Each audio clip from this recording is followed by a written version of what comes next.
이 시간에는 요한 1서 1장 3절 말씀 읽었습니다. 은혜 받을 말씀의 제목은 그리스도인으로 산다는 것은 첫 번째 시간입니다. 오늘은 우리 그리스도인들이 이 세상에서 어떤 마음을 가지고 살아야 되는지, 또 어떻게 살아야 되는지, 그걸 2시간에 걸쳐서 우리가 살펴보려고 합니다. 자, 먼저 마태복음 22장 37절부터 40절까지 보겠습니다. 시작. 예수께서 이르시되 내 마음을 다하고 목숨을 다하고 뜻을 다하여 주 너의 하나님을 사랑하라 하셨으니 이것이 크고 첫째 되는 계명이요 둘째도 그와 같으니 내 이웃을 내 자신같이 사랑하라 하셨으니 이 두 계명이 온 율법과 선지자의 강령이니라. 아멘. 여기 보니까 둘째도 그와 같으니 그랬죠. 둘째도 그와 같으니. 이건 무슨 말이냐면, 자, 아까 첫째 계명이 뭐라 그랬습니까? 내 마음을 다하고 목숨을 다하고 뜻을 다하여 주 너의 하나님을 사랑하라. 줄이면 하나님을 사랑하라. 이 계명이 첫째 계명이에요. 둘째 계명은 내 이웃을 내 자신같이 사랑하라. 두 번째 계명이에요. 근데 중요성을 설명하기를 첫째 계명과 둘째 계명이 똑같이 중요하다 이 말이에요. 이게 뭐예요? 둘째도 그와 같으니. 다시 말해서 우리의 신앙생활에서 하나님을 사랑한 것과 사람을 사랑하는 것이 둘 다 중요하다 이 말이에요. 그런데 오늘날 예수 믿는 사람들이 왜 세상으로부터 손가락질을 당하는가? 하나님을 믿는 것은 잘하는지 모르지만 사람을 사랑하는 것에 문제가 생긴 거예요. 요한 1서 4장 20절을 보면 이렇게 말씀하고 있어요. 시작. 누구든지 하나님을 사랑하노라 하고 그 형제를 미워하면 이는 거짓말하는 자니 보는 바 그 형제를 사랑하지 아니하는 자는 보지 못하는 바 하나님을 사랑할 수 없느니라. 자, 그러면 사람을 사랑해야 된다는 건 알겠는데 사람을 사랑하는 것이 쉽습니까? 어렵습니까? 어렵습니다. 언젠가 아주 오래됐어요. 우리 교회 청년 중에 하나가 제게 카톡으로 이런 질문을 해왔습니다. 다른 사람의 잘못에 대하여 권면하는 것과 정죄하는 것이 어떻게 다르냐 이렇게 물어봤어요. 그래서 제가 답장하기를 어떤 마음으로 하느냐에 달려있다. 예를 들어서 내가 상대방을 사랑하는데 이 사람이 이것만 고치면 정말 더 좋을 것 같아. 그래서 하는 것은 권면이다. 그런데 상대방이 미워서 안 좋은 것을 끄집어내는 것은 정죄다. 이렇게 보냈어요. 그러자 그 청년이 또다시 이렇게 물어봅니다.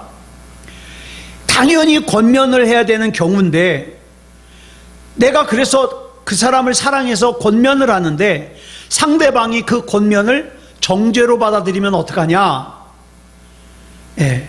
그래서 제가 이렇게 대답했죠. 상대방이 권면을 권면으로 받아들일 수 있는 수준이 되지 않으면 권면하는 사람이나 그 권면 받는 사람이나 둘 다 상처를 받으니까 그럴 때는 기다려야 된다. 이렇게 보냈어요. 그랬더니 굉장히 어렵다고. 맞아요. 굉장히 어려워요. 쉬운 일이 아니에요. 그럼에도 불구하고 우리가 해야 되는 이유가 뭐냐? 마태복음 22장 37절부터 40절까지의 말씀을 보면 하나님을 사랑하는 것과 사람을 사랑하는 것이 똑같이 중요하다 그랬으니까 끝까지 사랑해야 돼요. 그 사람이 나를 버려도, 그 사람이 나에게 등을 돌려대도 나는 끝까지 사랑해야 돼요. 왜? 하나님을 사랑하는 것과 그 사람을 사랑하는 것은 똑같이 중요하니까. 우리 그리스도인들은 우리 주님을 세상에 보여주는 모델들이에요. 여러분, 하나님을 모르는 사람들이 뭘 통해서 하나님을 경험하겠습니까? 하나님을 믿는 우리를 통해서 경험하죠. 그래서 우리는 우리 하나님을 세상에 보여주는 모델들이에요. 여러분, 패션 디자이너가 옷을 잘 만든다고 끝나는 게 아니에요. 중요한 것은 그 패션 디자이너가 만든 옷을 잘 소화할 수 있는 모델이 중요해요. 예. 그래서 모델이, 어떤 모델이 정말 좋은 모델이냐? 그 패션 디자이너의 옷을 입고 그 옷의 아름다움과 그 옷의 실용성을 잘 드러내주는 그 모델이 진짜 좋은 모델이에요. 그러면 어떤 모델이 제일 안 좋은 모델이냐? 사람들이 다 지나갔는데 옷은 하나도 생각나지 않고 그 모델만 생각난다. 그러면 그 모델은 꽝이에요. 잘못된 모델이에요. 그래서 돌아가신 앙드레 김 선생님이, 김봉남 선생님이죠. 그 앙드레 김 선생님이 이런 얘기를 하는 걸 들은 적이 있어요. 자기가 옷을 만드는데 자기가 만든 옷을 아무 모델이나 다 입는다고 다 소화되는 게 아니래요. 예? 자기가 만든 옷을 돋보이게 해주는 모델들이 있다는 거죠. 예.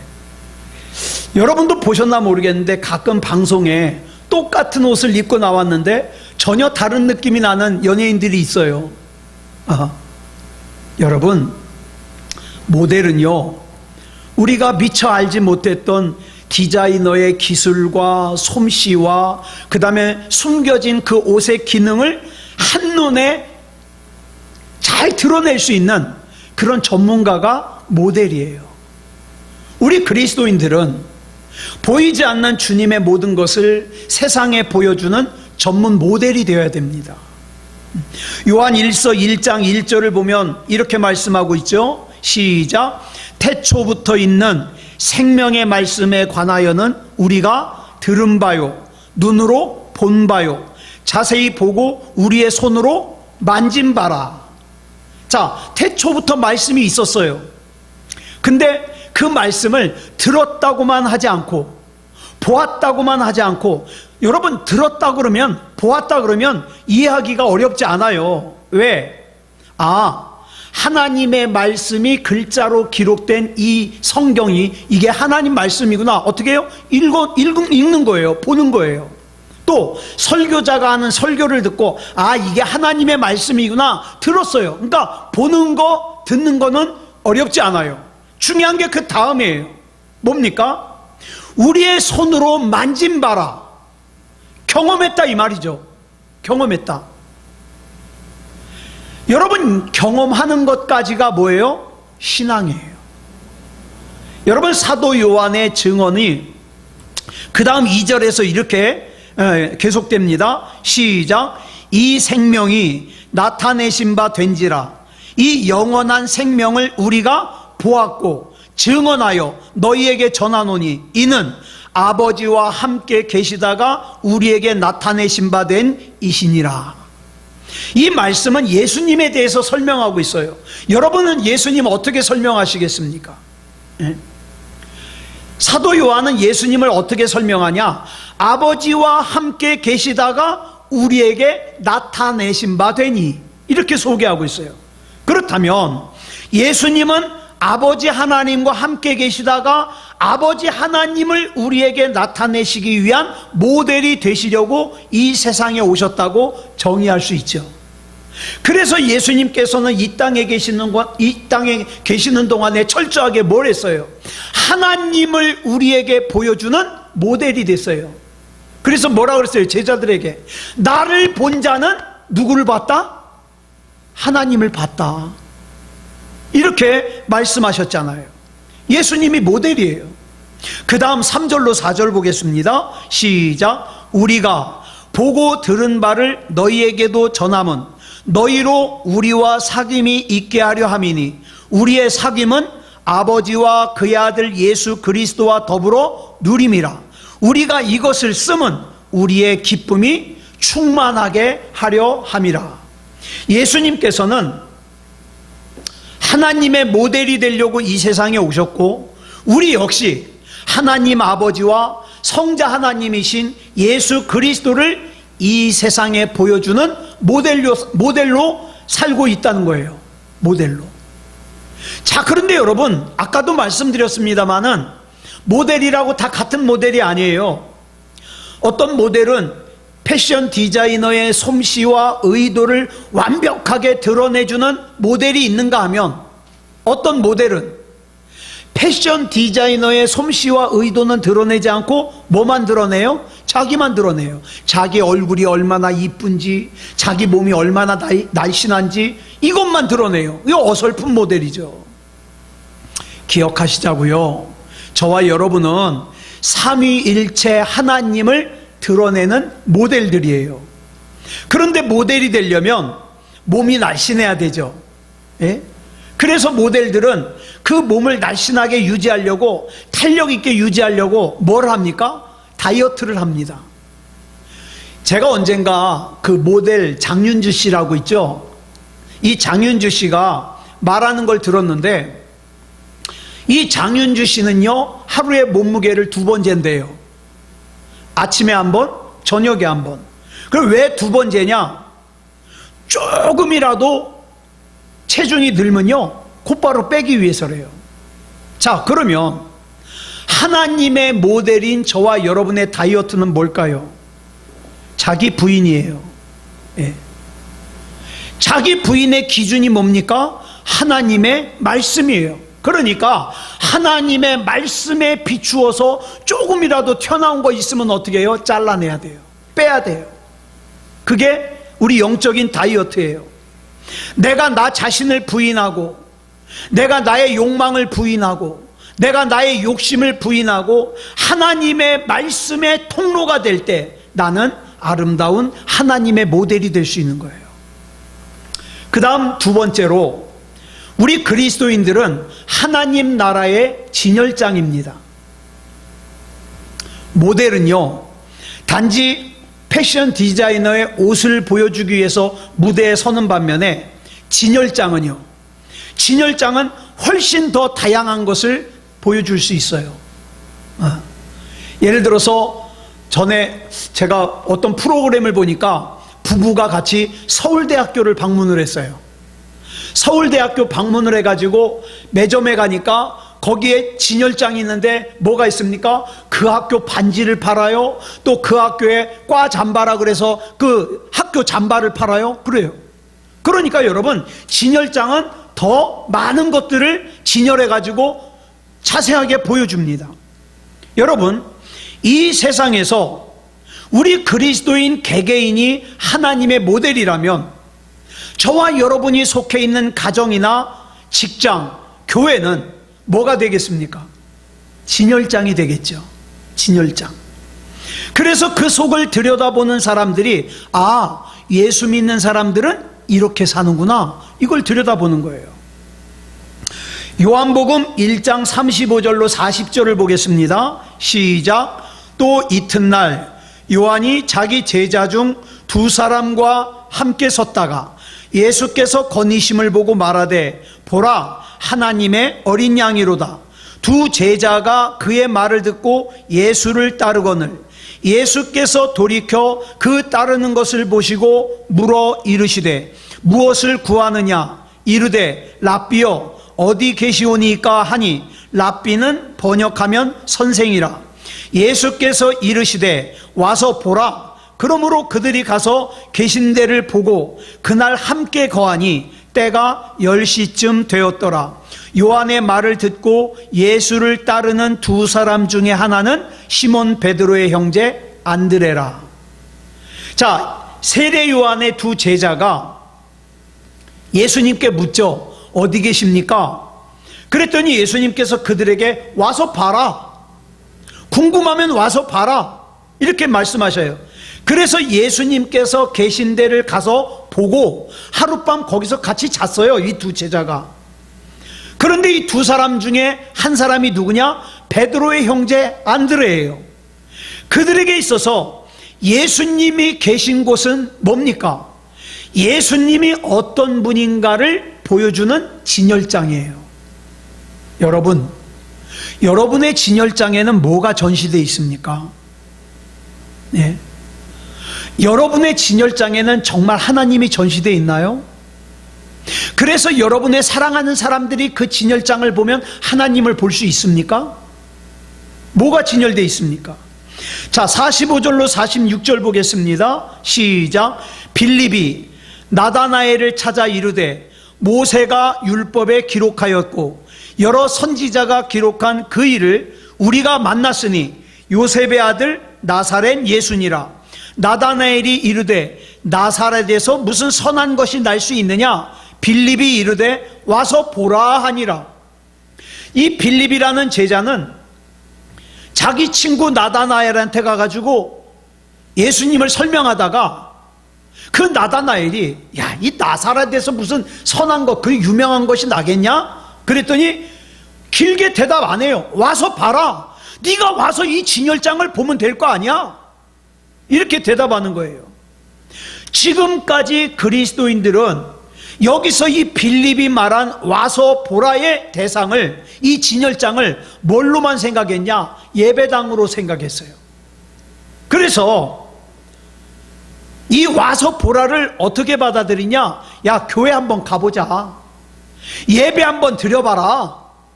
이걸 갖다가 와서 보라라고 생각했어요. 예. 그런데 한번 생각해 보세요. 믿지 않는 사람들에게 와서 보라라고 할 수 있는 예배당은 많아요. 많아요. 예배당이 없는 곳이 없잖아요. 그러나 저와 여러분의 가정과 저와 여러분의 일터와 저와 여러분의 삶의 터전을 갖다가 진열장으로 삼아 그 사람들에게 와서 봐라. 우리 가정을 봐라. 내 삶의 터전을 봐라. 우리가 이렇게 살고 있다. 이렇게 하나님을 전시하는 진열장의 삶을 사는 사람들이 얼마나 되냐 이 말이죠. 이제는 예배당이라고 하는 진열장보다 와서 보라라고 보여줄 수 있는 가정과 일터라고 하는 진열장이 많아져야 될 때예요. 그리고 이 진열장 안에는 뭐가 진열이 됩니까? 사랑이 진열이 됩니다. 기쁨이 진열이 됩니다. 행복이 진열이 됩니다. 다른 사람을 존중하는 것이 진열이 됩니다. 요즘 우리나라의 기독교인의 숫자가 매우 많이 줄었어요.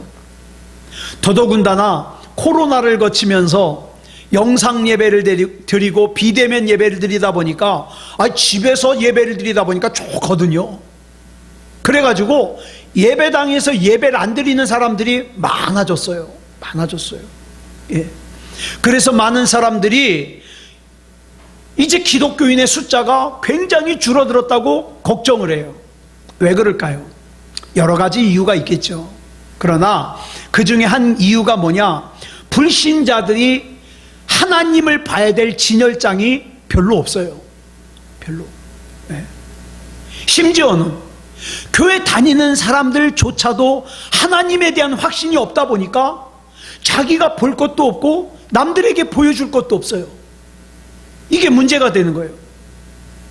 예수님을 믿는다고 특별히 사랑하는 것 같지도 않고, 예수님을 믿는다고 특별히 기뻐하는 것 같지도 않고, 예수님을 믿는다고 특별히 행복한 것 같지도 않고, 예수님을 믿는다고 다른 사람을 특별히 존중하는 삶을 사는 것 같지도 않거든요. 그래서 어떻게 해요? 자, 진열장이라 그랬잖아요. 그 진열장을 보고 하나님을 구매할 생각이 들질 않는 거예요. 또한 우리의 삶은 세상의 불신자들을 위한 진열장임과 동시에 또 누구를 위한 진열장이냐? 같은 그리스도인들을 위한 진열장이기도 해요. 그래서 우리가 서로가 서로에게 진열장이 될 때 하나님은 더욱더 견고하게 확장되는 거예요. 한번 생각해 보세요. 어떤 사람은 자기 진열장에는 하나님을 보여줄 게 아무것도 없어요. 그러면서 다른 사람만 탓해요. 너 왜 나에게 보여줄 하나님을 진열하지 않느냐? 이게 무슨 교회야? 이게 무슨 예수 믿는 사람이야? 근데 자기 진열장에도 없거든요. 여기서부터 문제가 생기는 거예요. 그러니까 우리는 다른 사람을 탓하기 전에 먼저 내 진열장에 살아계신 하나님을 볼 수 있는 하나라도 진열하는 삶을 살아야 된다 이 말이죠. 이게 우리 예수 믿는 사람들의 중요한 사명이에요. 그 다음 세 번째로, 우리 그리스도인들은요 주님의 손이요 주님의 발입니다. 여러분, 영이신 하나님께는 손이 없어요, 발이 없어요. 그래서 하나님께서는 항상 누구를 통해서 역사하십니까? 하나님의 사람을 통해서 역사하십니다. 그래서 우리는 모두 행동하는 우리 주님의 손과 발이 돼야 돼요. 2차 대전 때 연합군의 폭격으로 독일의 많은 도시가 폐허가 됐어요. 파괴가 됐어요. 그 여파로 성당 마당에 세워져 있던 예수님께서 이루고 있는 그 상이 있었어요. 석고상이. 근데 폭격을 맞아가지고 예수님 양쪽 팔이 다 깨져버리고 막 머리도 떨어지고 난리가 난 거예요. 그래서 전쟁이 끝난 뒤에 이 성당을 갖다가 복구하면서 사람들이 그 예수님 상을 다 복구를 했어요. 떨어진 머리도 붙여놓고 다 붙여놨는데 뭘 안 해놨냐? 양쪽 팔은 안 붙였어요. 그리고 그 석고상 밑에다가 뭐라고 썼느냐? 예수님은 당신의 손을 필요로 하십니다. 이렇게 써놨어요. 그래서 많은 사람들이 그 석고상 앞에서 생각을 하게 된다 이 말이죠. 여러분, 언제든지 중요한 것은 우리 중심입니다. 우리 중심. 그리고 우리 중심은요 언제나 내 육체를 통해서 드러납니다. 아무리 내가 믿음이 좋은 척을 해도 내 중심은 내 육체를 통해서 드러나게 돼 있어요. 여러분, 열왕기하 9장을 보면 이세벨이라는 왕비의 마지막 최후 이야기가 나와요. 북이스라엘의 가장 패역하고 악한 왕이었던 아합이요, 아합이라는 왕 있죠? 엘리야 선지자 때 왕. 이 아합이 본래부터 나쁜 사람이 아니에요. 근데 장가를 잘못 갔어요. 이세벨하고 결혼하고 난 다음에 사람이 악해졌어요. 패역해졌어요. 그러다가 그 아합이 전쟁터에서 죽었거든요. 그리고 그 아들 요람이 아주 어린 나이에 왕이 되었어요. 그런데 예후라는 사람이 반란을 일으켜가지고 요람을 죽이고 왕이 됐습니다. 그때 죽은 요람의 어머니 이세벨이 왕궁에서 있다가 예후가 왕이 돼가지고 왕궁으로 들어오니까 창문에서 막 밖을 내다보면서 악담을 한 거예요. 막 저주를 한 거예요. 막 소리 지르면서 욕하고 막 저주를 한 거예요. 그랬더니 예후의 명령을 받은 넷이 두 사람이 올라가 가지고 그 이세벨을 갖다가 창문 밖으로 던져버렸어요. 그래가지고 이세벨이 떨어져 죽었습니다. 그리고 예후가 그 이세벨의 시체를 밟고 왕궁으로 들어가요. 자, 그 다음에 이제 즉위식을 한 다음에 잔치를 하는데 가만히 예후가 생각을 해보니까 그래도 이세벨이 왕비잖아요. 왕비. 저 이세벨이 이뻐서가 아니라 저 왕족을 저렇게 해놨다가 나중에 자기도 어떻게 될지 몰라서 신하를 시켜가지고 그래, 그 왕비였으니까 장례식은 잘 치러줘야 되겠다. 그래서 신하를 시켜가지고 나가서 이세벨의 시신을 잘 정리해가지고 우리 장례식을 치러줘라. 그래가지고 부하들이 딱 나갔는데 세상에 그 사이에 개들이 와가지고 이세벨 왕비의 시체를 다 뜯어 먹어버렸어요. 그러니까 뭐만 남았냐? 이 두개골하고 양 손만 남았어요. 다 뜯어먹고. 자, 그거에 대해서 35절로 36절에 이렇게 기록하고 있어요. 시작. 가서 장사하려 한즉 그 두골과 발과 그의 손 외에는 찾지 못한지라. 돌아와서 전하니 예후가 이르되 이는 여호와께서 그 종 디셉 사람 엘리야를 통하여 말씀하신 바라. 이르시기를 이스라엘 토지에서 개들이 이세벨의 살을 먹을지라. 이미 이렇게 예언이 된 거예요. 하나님께서는 이 패역한 이세벨을 통해서 우리가 이 세상을 떠나도 우리가 머릿속으로 했던 생각과 우리의 손과 발로 행했던 것들은 영원히 남아서 하나님 앞에 심판거리가 된다는 걸 우리에게 교훈해 주는 얘기죠. 마태복음 4장 19절을 보면 예수님께서 갈릴리에서 제자들을 부르실 때 줄친 것만 보겠습니다. 시작. 내가 너희를 사람을 낚는 어부가 되게 하리라. 이렇게 말씀하셔요. 여기서 말하는 사람을 낚는 어부란 전도자를 뜻하죠. 그런데 예수님께서 하신 이 말씀은 우리가 생각하는 내가 너희를 전도자가 되게 하리라 라고 말씀하신 것만이 아니에요. 우리가 흔히 전도 그러면 뭐 생각합니까? 예수 믿으세요 라고 얘기하는 거죠. 교회 한번 오세요 라고 얘기하는 거죠. 한 사람도 따라오지 않았는데 나중에 뭐라 그래요? 전도하고 왔다는 거예요. 전도하고 왔다. 그런데 예수님께서는 전도자를 뭐라고 설명하냐? 사람을 낚는 어부라고 말씀하셨어요. 여러분, 어부는요 절대로 입만 써서는 안 돼요. 뭘 써야 돼요? 손과 발을 써야 돼요. 어부는 절대 손과 발을 쓰지 않고는 어부가 될 수가 없어요.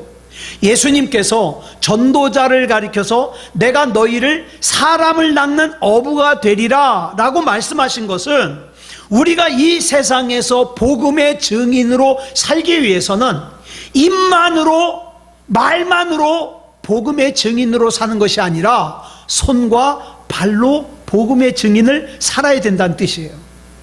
여러분, 한 사람이 의로운 삶을 살았느냐 악한 삶을 살았느냐는 결국 뭐가 기억하고 있어요? 내 손과 발이 기억하고 있어요. 네. 그렇다면 그동안 내 손과 발은 어떤 도구로 쓰임받았습니까? 어떤 도구로? 예. 자, 지혜의 책인 잠언 마지막 장 마지막 절 두 구절을 보면 이렇게 기록하고 있습니다. 시작. 고운 것도 거짓되고 아름다운 것도 헛되나 오직 여호와를 경외하는 여자는 칭찬을 받을 것이라.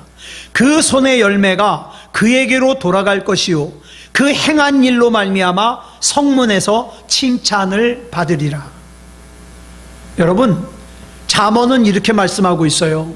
여자가 지혜로워야 그 가정이 바로 선다. 남자가 아무리 잘난 척해야 그 가정을 바로 세우는 1등 공신은 여자예요. 예. 그러면 여자의 뭐가 그 가정을 바로 세우냐? 그 손의 열매, 예.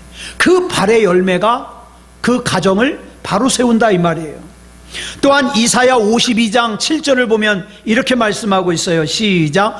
좋은 소식을 전하며 평화를 공포하며 복된 좋은 소식을 가져오며 구원을 공포하며 시온을 향하여 이르기를 내 하나님이 통치하신다 하는 자의 산을 넘는 발이 어찌 그리 아름다운가. 여기서는 사람의 발의 아름다움을 칭찬했어요. 이것은 사람의 발의 모양이 얼마나 예쁘게 생겼냐를 말하는 게 아니에요. 그 발이 무엇을 위해서 옮겼느냐, 이걸 설명하는 거죠. 사랑하는 여러분, 지금도 우리 하나님께서는 저와 여러분의 손과 발을 보십니다. 그리고 우리의 손과 발이 무엇을 했느냐에 따라 내 삶이, 내 인생이 아름답다 아니다를 평가하시는 거예요. 예수님의 손과 발이 십자가에 못 박혔습니다. 이는 인간의 범죄가 주로 손과 발로 나타나기 때문이에요. 이렇게 예수님의 손과 발이 형벌을 받음으로 우리가 새로운 피조물이 되었죠. 그렇다면 예수님으로 말미암아 새로운 피조물이 된 우리의 손과 발이 뭘 해야 될까요? 우리 주님의 손과 발이 되어야 되지 않겠습니까? 그 다음 네 번째로 우리 그리스도인들은 세상의 빛입니다. 그리스도인은 세상의 어둠을 물리치는 빛이에요. 여러분, 가끔 저와 여러분의 삶에 막 답답한 어둠이 몰려올 때가 있어요. 그렇죠? 이 어둠을 어떻게 해결해야 될지 모르겠는 거예요. 답답해요.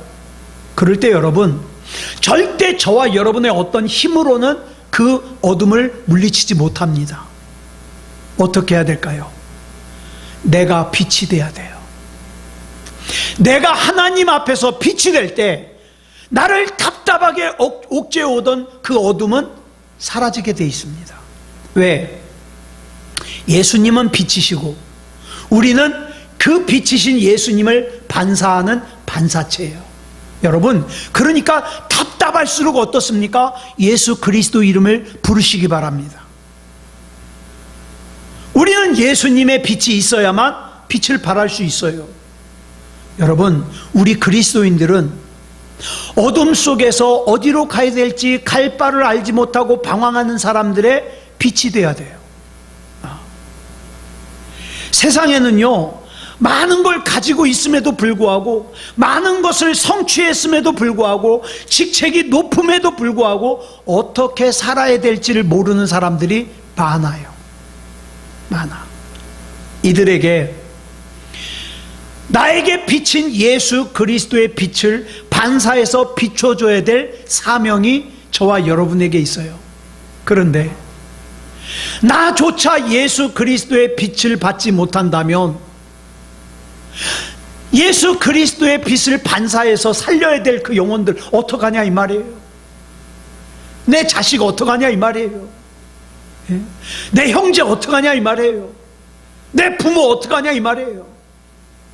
그러기 때문에 나는 어때요? 예수 그리스도 안에서 살아있어야 돼요. 예수 그리스도와 더욱더 가까이에서 예수 그리스도의 빛을 반드시 받아야 돼요. 왜? 그 빛을 반사해야 되거든요.